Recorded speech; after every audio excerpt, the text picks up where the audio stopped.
Hi,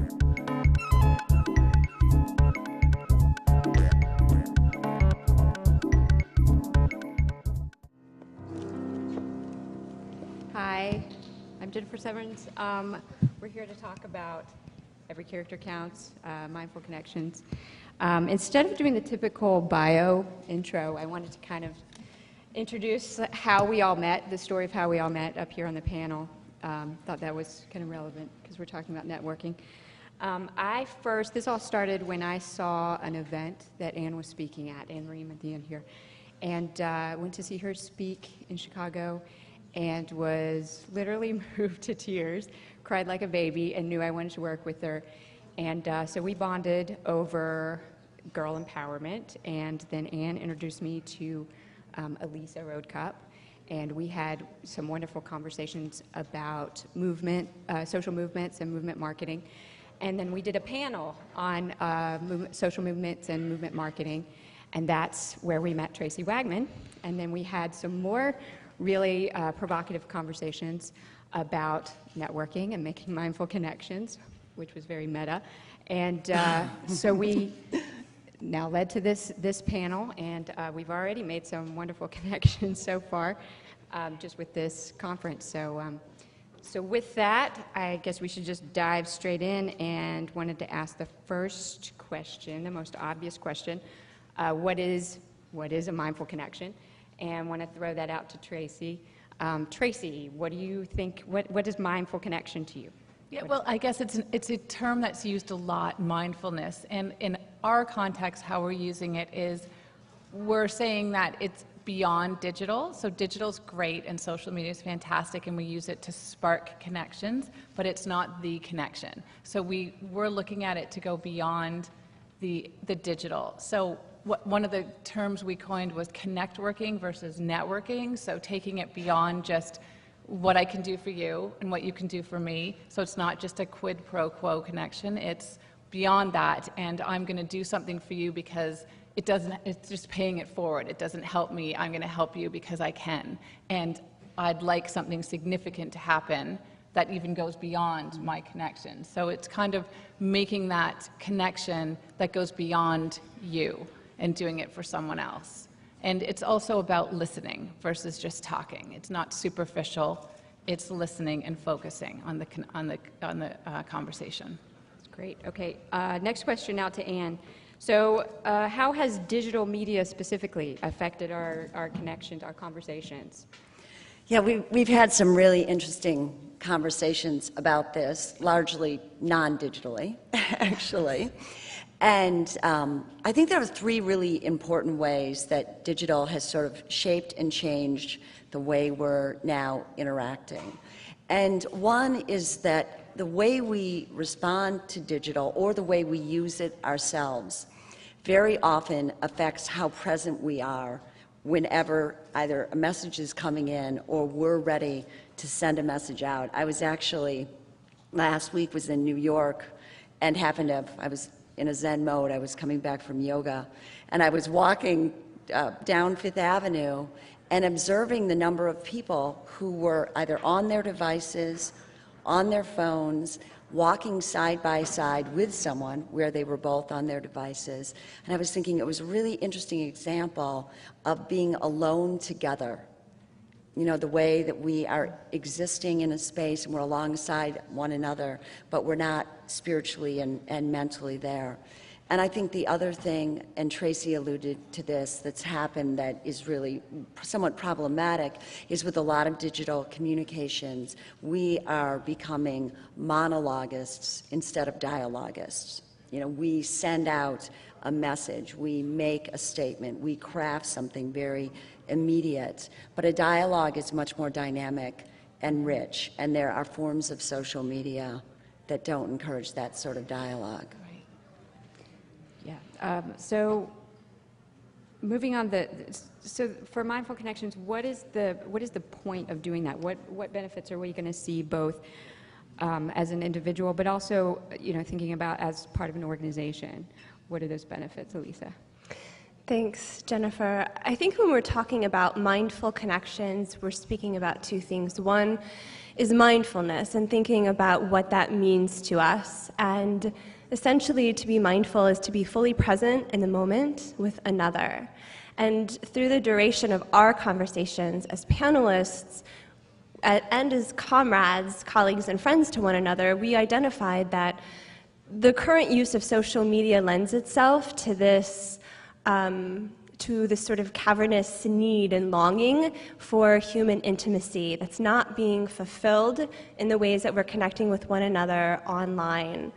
And I think this makes me think about the use of Facebook and how it's been such an effective form of bringing people together. It's a global phenomenon of people connecting with one another. So clearly that's meeting a shared human need. But at its essence, the word Facebook speaks to this idea of connecting with one another through the physicality of who we are. And I think that Mark Zuckerberg was really brilliant when he called it Facebook and not handbook or arm book or leg book. It's because when we engage with one another, it is through our full physicality. It's genuine connections that are made through the tone someone uses, eye contact, engaging with who they are in their full presence. And so I think when we begin to think about mindful connections, we do really well to begin to think about those things. And just the one other thing I wanted to mention is the Jewish philosopher Emmanuel Levinas speaks to this idea of face-to-face encounter with another person as communion, and that the face of another person is the door with which we approach them in their mystery and in the full humanity of who they are. And so even though social media is such a tool for good, I think we do well to begin tempering and being self-aware of the way that we utilize social media. Great. You said something really interesting that I wanted to respond to, and it's this notion of what social media is and isn't. And I think one of the things that's happened that's problematic is we've collapsed the notion of information and intimacy. We've collapsed them into a single notion. So if I say enough, if I post enough, if I tweet enough information, you will know me. Yes. But intimacy is a much more organic, complex thing, and finding your way to that with someone demands much more than just information. And ultimately, I would argue, you can't really make your way to true intimacy without some form of face-to-face interaction. Mm-hmm. It's funny, it reminds me of that New York Times quote. I was going to say this at the beginning and I forgot, of we used to have feelings and make a phone call. And now we want to have a feeling, so we send a text. So almost like we have to manipulate feelings now because we don't even have them anymore.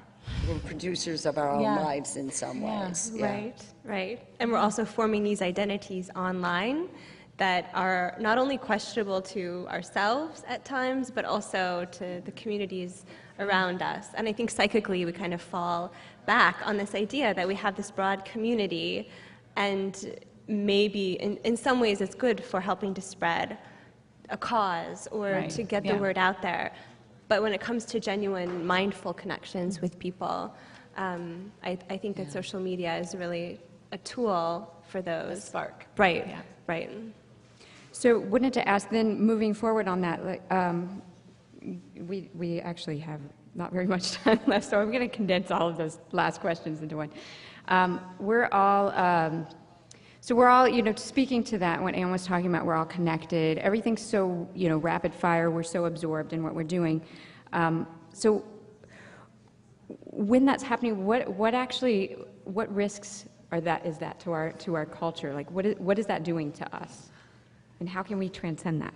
I had a really interesting experience recently talking to a very close friend of mine who's a writer. He's at the esteemed Iowa Writers Workshop. And we actually had been on the phone, and the four of us were talking about this notion of the 6-word memoir. And I was kind of riffing to him. I said, here are a couple of really clever 6-word memoirs, and aren't these funny, and these are brilliant. And I was really surprised by his strong, visceral response in opposition to this. And I said, well, you know, it's legitimate. It's kind of fascinating and clever. And he said, the more people want to read 6-word memoirs, the less likely the world is to embrace a 50,000-word beautiful novel. You know, we're training ourselves and those around us to expect, in some ways, short-form media. And we're also, when we send that message out, I think, even for people who want to move in and out of both spaces, I often wonder now if I, for the first time, read Edith Wharton today versus when I read her in the pre-digital era. Would I be as patient? Could I focus? Well, that's actually something that came up, which I think is kind of funny. When we were having our discussions, Anne brought up a quote. What was the quote? An Edith Wharton quote. Yeah, it was very beautiful. It's from The Age of Innocence, and she talks about the importance of silence, and she basically talks about a form of silence that is not saying nothing, but is compassion holding its breath. Right, which is a great concept about, you know, giving room for, giving space for chance.